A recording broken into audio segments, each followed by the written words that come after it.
Assalamualaikum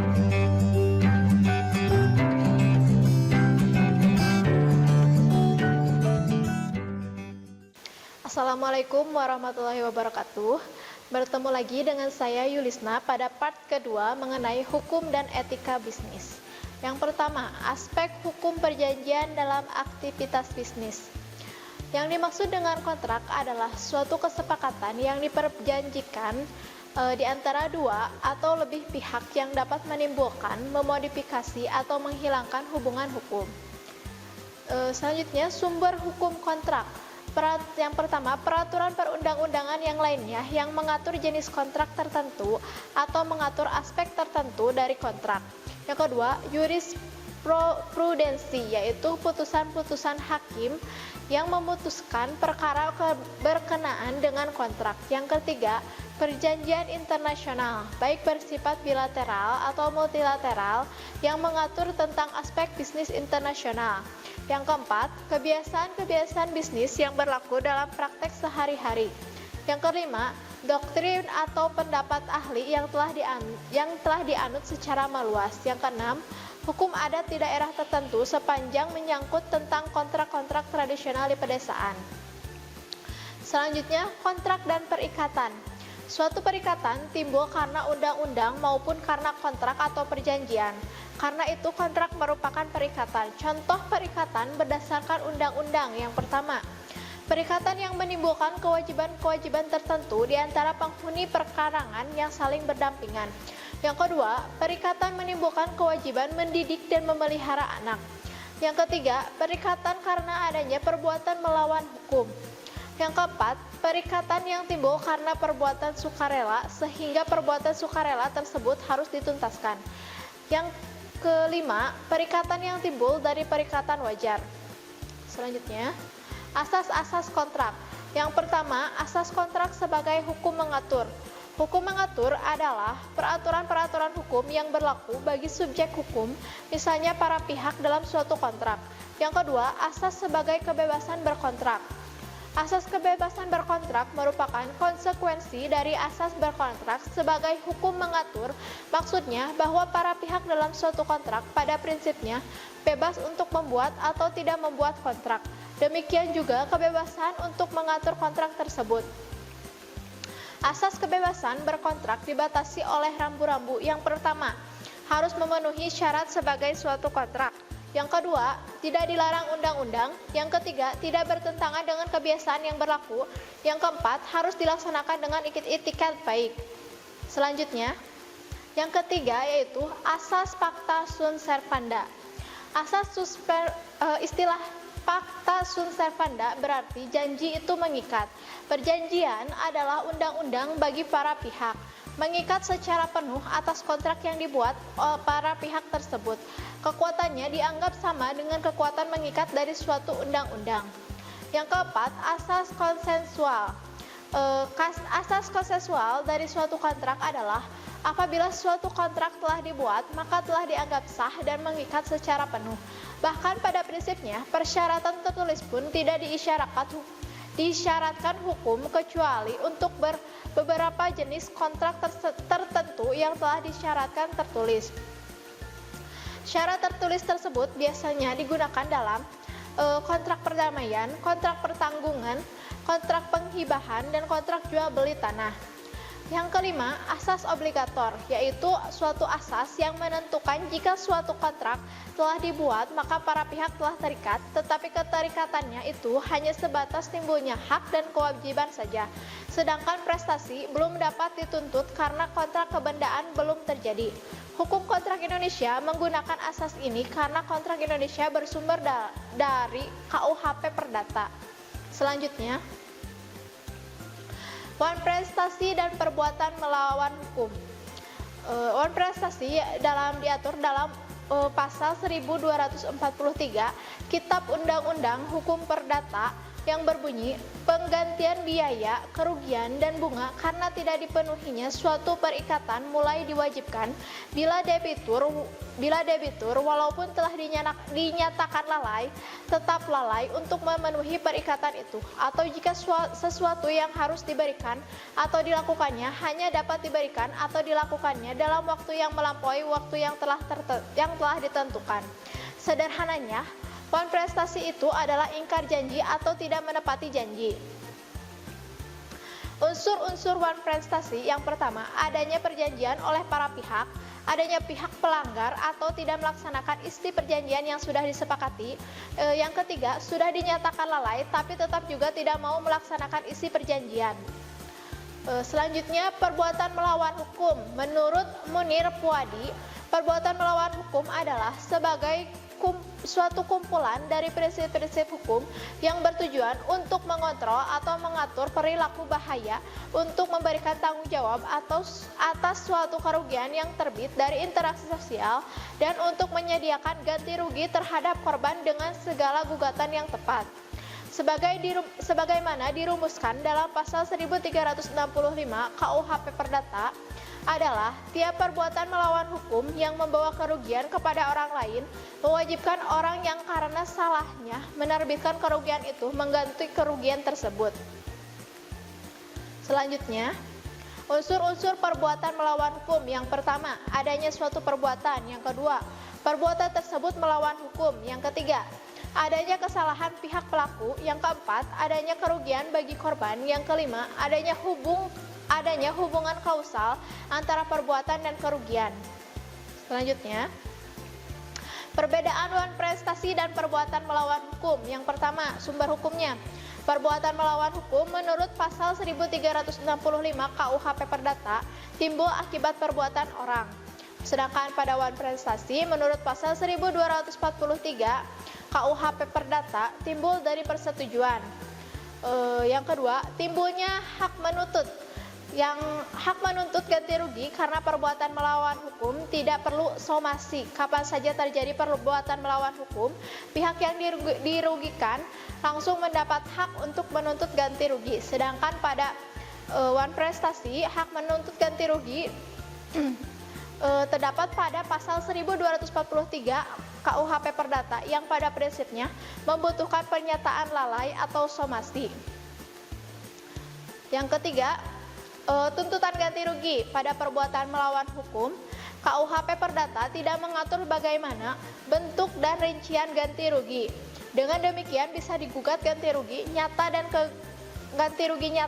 kerugian imaterial. KUHP Perdata telah mengatur tentang jangka waktu perhitungan ganti rugi yang dapat dituntut serta jenis dan jumlah ganti rugi yang dapat dituntut dalam wan prestasi. Yang keempat, pembuktian dalam gugatan. Penggugat cukup menunjukkan adanya wan prestasi atau adanya perjanjian yang dilanggar. Pada perbuatan melawan hukum, penggugat harus mampu membuktikan semua unsur perbuatan melawan hukum terpenuhi. Selain itu, mampu membuktikan adanya kesalahan yang dibuat debitur. Yang selanjutnya, aspek hukum perjanjian outsourcing di Indonesia. Outsourcing atau alih daya dalam hukum ketenagakerjaan di Indonesia diartikan sebagai pemborongan pekerjaan dan penyediaan jasa tenaga kerja. Pengaturan hukum outsourcing di Indonesia diatur dalam Undang-Undang Ketenagakerjaan Nomor 13 Tahun 2003 Pasal 64, 65, dan 66 dan Keputusan Menteri Tenaga Kerja dan Transmigrasi Republik Indonesia Tahun 2004 tentang tata cara perizinan perusahaan penyediaan jasa pekerja atau buruh. Secara sederhana, outsourcing dimaknai sebagai tenaga kerja yang berasal dari luar perusahaan atau pihak ketiga untuk mengerjakan pekerjaan tertentu dan spesifik pada perusahaan lainnya, sehingga suatu perusahaan outsourcing merupakan suatu perusahaan yang menyediakan tenaga kerja tertentu bagi perusahaan yang membutuhkan tenaga outsourcing. Selanjutnya, dasar hukum outsourcing dalam pasal 64 Undang-Undang Ketenagakerjaan menjelaskan bahwa perusahaan dapat menyerahkan sebagian pelaksanaan pekerjaan kepada perusahaan lainnya melalui perjanjian pemborongan pekerjaan atau penyediaan jasa karyawan yang dibuat secara tertulis. Ada 4 syarat jenis pekerjaan yang bisa diserahkan dari perusahaan satu dengan perusahaan yang lain sesuai dengan pasal 65 ayat 2 Undang-Undang Ketenagakerjaan. Yang pertama, dilakukan secara terpisah dari kegiatan utama. Yang kedua, dilakukan dengan perintah langsung atau tidak langsung dari pemberi pekerjaan. Yang ketiga, merupakan kegiatan penunjang perusahaan secara keseluruhan. Yang keempat, tidak menghambat proses produksi. Yang selanjutnya, hubungan hukum antara karyawan outsourcing dengan perusahaan pengguna outsourcing. Hubungan hukum perusahaan outsourcing dengan perusahaan pengguna outsourcing diikat dengan menggunakan perjanjian kerjasama dalam hal penyediaan dan pengelolaan pekerja pada bidang-bidang tertentu yang ditempatkan dan bekerja pada perusahaan pengguna outsourcing. Karyawan outsourcing menandatangani perjanjian kerja dengan perusahaan outsourcing sebagai dasar hubungan ketenagakerjaan. Dalam perjanjian kerja tersebut disebutkan bahwa karyawan ditempatkan dan bekerja di perusahaan pengguna outsourcing. Dari hubungan kerja ini timbul suatu permasalahan hukum. Karyawan outsourcing dalam penempatannya pada perusahaan penggunaan outsourcing harus tunduk pada peraturan perusahaan dan perjanjian kerja bersama yang berlaku pada perusahaan pengguna outsourcing tersebut, sementara secara hukum tidak ada hubungan kerja antara keduanya. Selanjutnya, perlindungan hukum outsourcing. Yang pertama, Undang-Undang Nomor 1 Tahun 1970 tentang Keselamatan dan Kesehatan Kerja. Yang kedua, Undang-Undang Nomor 3 Tahun 1992 tentang Jaminan Sosial Tenaga Kerja. Yang ketiga, Undang-Undang Nomor 21 Tahun 2000 tentang Serikat Pekerja atau Serikat Buruh. Yang keempat, Undang-Undang Nomor 11 Tahun 2011 tentang Bantuan Hukum. Yang kelima, Keputusan Menteri Tenaga Kerja dan Transmigrasi Nomor Keputusan 102 Menteri 6 2004 tentang waktu kerja lembur dan upah kerja. Selanjutnya, mengenai sistematika hukum kebendaan di Indonesia. Yang pertama, pengertian hukum benda. Hukum benda adalah terjemahan dari istilah bahasa Belanda, yaitu Jack Henrys. Dalam kamus hukum benda adalah keseluruhan dari kaidah-kaidah yang mengatur hubungan hukum antara subjek hukum dengan benda dan hak kebendaan. Adapun yang menyatakan bahwa hukum benda adalah peraturan-peraturan yang mengatur hak dan kewajiban manusia yang bernilai uang. Pengaturan hukum benda diatur dalam buku kedua sebagai dokumen buku sebagian dalam buku keempat KUHP Perdata mengenai kadaluarsa dan Undang-Undang Nomor 5 Tahun 1960 tentang pokok agraria. Hukum benda juga merupakan bagian dari hukum harta kekayaan. Buku kedua tentang benda ini sangat dipengaruhi oleh Undang-Undang Pokok Agraria. Untuk lebih jelasnya, hukum benda diatur dalam yang pertama, buku kedua KUHP Perdata, yang ketiga, Undang-Undang Nomor 5 Tahun 1960 tentang Pokok Agraria, yang ketiga, Undang-Undang Nomor 4 Tahun 1996 tentang Hak Tanggungan, yang keempat, Undang-Undang Nomor 42 Tahun 1999 tentang Jaminan Fidusia. Selanjutnya, sistem hukum benda. Sistem pengaturan hukum benda adalah sistem tertutup.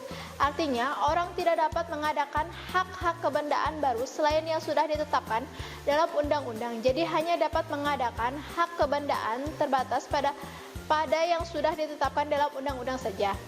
Hal ini berlawanan dengan sistem hukum perikatan, di mana hukum perikatan mengenal sistem terbuka, artinya orang dapat mengadakan perikatan ataupun perjanjian mengenai apapun juga, baik yang sudah ada aturannya dalam undang-undang maupun yang belum ada peraturannya sama sekali.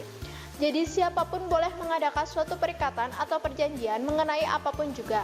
Dengan demikian, hukum perikatan mengenal asas 7 kebebasan berkontrak. Namun demikian, berlakunya asas kebebasan berkontrak ini dibatasi oleh Undang-Undang Kesusilaan dan Ketertiban Umum. Selanjutnya, asas-asas umum hukum benda. Yang pertama, asas sistem tertutup, artinya bahwa hak-hak atas benda bersifat limitatif. terbatas hanya pada yang diatur undang-undang. Di luar itu dengan perjanjian tidak diperkenankan menciptakan hak-hak yang baru. Yang kedua, asas hak mengikuti benda, yaitu hak kebendaan selalu mengikuti bendanya di mana dan dalam tangan siapapun benda itu berada. Asas ini berasal dari hukum Romawi yang membedakan hukum harta kekayaan dalam hak kebendaan dan hak persorangan. Yang ketiga, asas publisitas, yaitu dengan adanya publisitas adalah pengumuman kepada masyarakat mengenai status pemilikan. Pengumuman hak atas benda tetap atau tanah terjadi melalui pendaftaran dalam buku tanah atau register yang disediakan untuk itu. Sedangkan pengumuman benda bergerak terjadi melalui penguasaan nyata benda itu.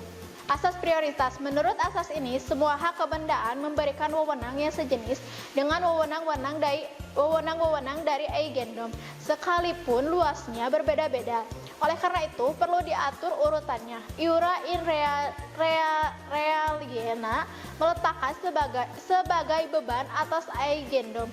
Sifat ini membawa serta bahwa iura in realiena didahulukan.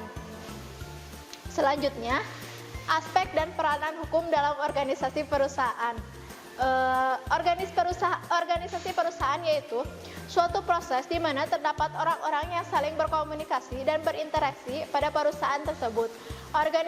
Organisasi perusahaan juga disebut suatu rangka dasar yang menjadi tempat orang-orang melangsungkan kegiatannya untuk menerima, menyimpan, mengolah, menyajikan informasi, dan merawat aktiva yang mencakup susunan staf, alokasi tugas dan tanggung jawab dalam mengelola data, memasok informasi untuk perbuatan keputusan, dan merawat aktiva. Proses pengorganisasian perusahaan. Perencanaan adalah suatu proses mendefinisikan tujuan organisasi, membuat strategi untuk mencapai tujuan itu, dan mengembangkan rencana aktivitas kerja organisasi. Perencanaan adalah suatu proses terpenting dari semua fungsi perusahaan karena dengan adanya perencanaan, fungsi-fungsi lain akan berjalan dengan lancar. Dalam rencana dapat berupa rencana informal dan rencana formal. Yang dimaksud dengan rencana informal adalah suatu rencana yang tidak tertulis dan merupakan bukan dari tujuan bersama anggota suatu organisasi. Dan yang dimaksud dengan rencana formal adalah rencana tertulis yang harus dilakukan suatu organisasi dalam jangka waktu tertentu. Rencana formal merupakan rencana bersama anggota korporasi yang artinya pada setiap anggota harus mengetahui dan menjalankan rencana tersebut. Rencana formal dibuat agar mengurangi ambiguitas dan menciptakan kesepahaman tentang apa-apa yang harus dilakukan. Selanjutnya, aspek hukum organisasi perusahaan.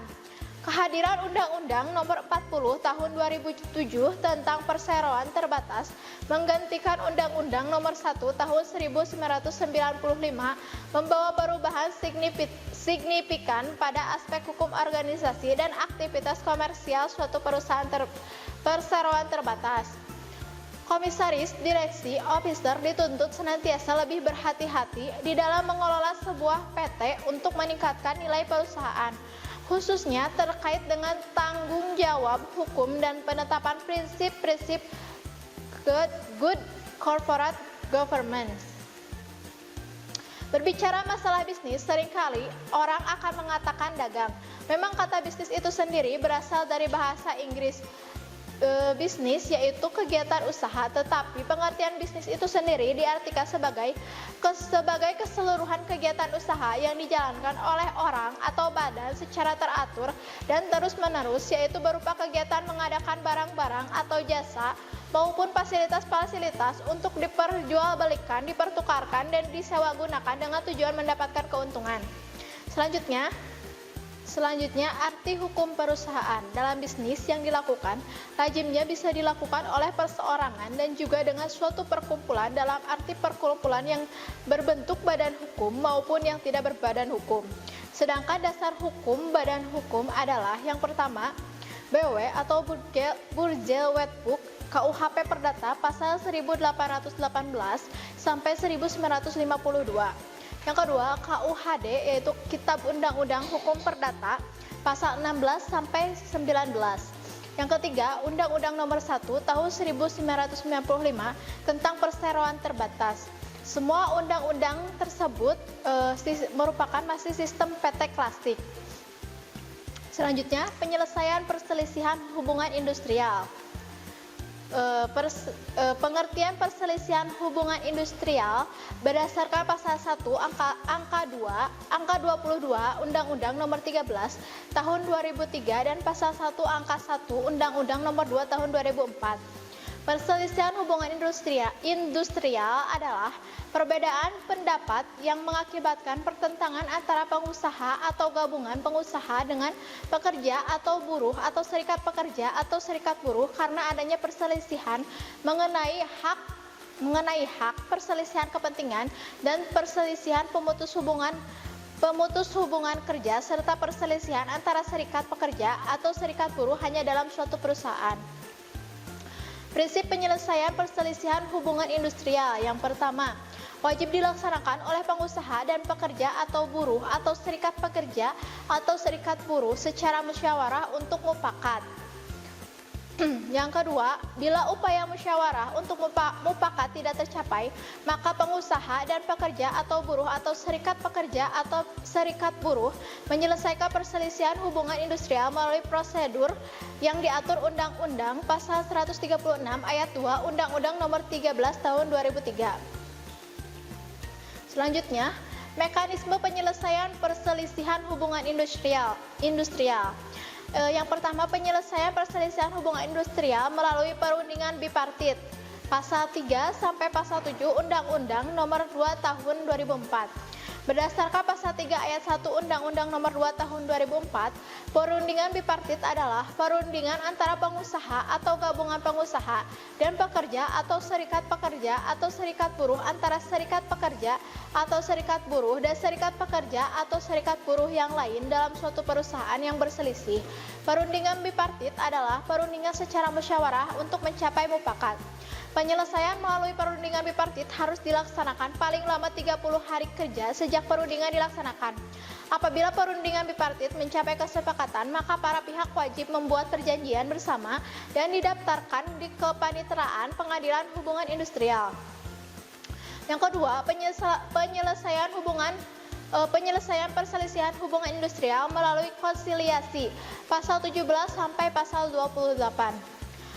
Dilakukan melalui seseorang atau beberapa orang atau bahkan yang disebut konsiliator yang wilayah kerjanya meliputi tempat pekerja atau buruh bekerja, di mana konsiliator tersebut akan menengahi pihak yang berselisih untuk menyelesaikan perselisihannya secara damai.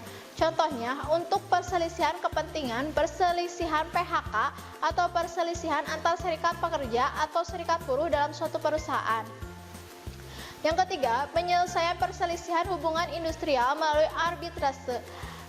Pasal 29 sampai pasal 54 merupakan penyelesaian yang dilakukan di luar pengadilan hubungan industrial. Jalan yang ditempuh yakni dengan membuat kesepakatan tertulis berisi pernyataan para pihak untuk menyelesaikan perselisihan hubungan industrial kepada para arbiter. Dalam putusan arbitrase ini bersifat final dan mengikat pihak yang berselisih. Yang keempat, penyelesaian perselisihan hubungan industrial melalui mediasi. Pasal 8 sampai pasal 16. Mediasi industrial adalah penyelesaian perselisihan hak, perselisihan kepentingan, perselisihan pemutusan hubungan kerja, dan perselisihan antar serikat pekerja atau serikat buruh hanya dalam suatu perusahaan melalui musyawarah yang ditengahi oleh seseorang atau lebih mediator yang netral. Proses mediasi dibantu oleh seorang mediator hubungan industrial yang merupakan pegawai instansi pemerintah yang bertanggung jawab di bidang ketenagakerjaan yang memenuhi syarat-syarat sebagai mediator yang ditetapkan oleh Menteri Tenaga Kerja. Yang kelima, penyelesaian perselisihan hubungan industrial melalui Pengadilan Hubungan Industrial. Pasal 55 sampai 58. Menurut pasal 56 Undang-Undang Nomor 2 Tahun 2004, Pengadilan Hubungan Industrial mempunyai kompetensi absolut memeriksa dan memutus yang pertama, Di tingkat pertama mengenai perselisihan hak, yang kedua di tingkat pertama dan terakhir mengenai perselisihan kepentingan, yang ketiga di tingkat pertama mengenai perselisihan pemutusan hubungan kerja, yang keempat di tingkat pertama dan terakhir mengenai perselisihan antar serikat pekerja atau serikat buruh dalam suatu perusahaan. Sekian penjelasan mengenai hukum dan etika bisnis pada part kedua. Mohon maaf bila ada kesalahan. Wassalamualaikum warahmatullahi wabarakatuh. Kunjungi sosial media lainnya seperti website kami di pkbmalkata.com, Facebook PKB Malkata Mananjaya, Instagram PKB Malkata _official. Dan terima kasih telah klik video ini. Jangan lupa like, comment, share, and subscribe untuk menunjukkan dukungan kamu terhadap channel ini. Enjoy the video PKB Malkata.